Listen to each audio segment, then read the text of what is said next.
जनूब मशरकी एशियाई मुल्क म्यांमार में 7.7 शिद्दत के शदीद ज़लज़ले के बायस लोगों में खौफ व हरास फैल गया।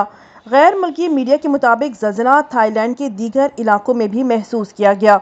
ज़लज़ले की गहराई 16 किलोमीटर और मरकज़ म्यांमार का शुमाल मगरबी इलाका था।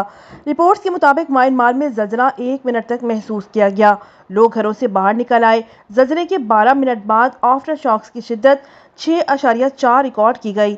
गैर मुल्की मीडिया का कहना है कि बैंकॉक में ज़लज़ले के बाद अफरा तफरी मच गई। लोग दफातर, मॉल्स, घरों से बाहर निकल आए। वाज़ेह रहे कि गुज़िश्ता माह 3 ममालिक में ज़लज़ले के शदीद झटके महसूस किए गए थे, तहम कहीं से भी जानी नुकसान की इत्तलात सामने नहीं आई हैं। भारतीय रियासत बिहार के दारुल हुकूमत पटना में गुज़िश्ता माह ज़लज़ले के झटके महसूस किए गए थे।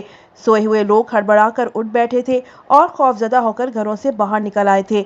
नेपाल के सूबे में भी इस दौरान ज़लज़ले के झटके महसूस किए गए थे, तहम यहाँ भी खुशकिस्मती से कोई जानी या माली नुकसान नहीं हुआ।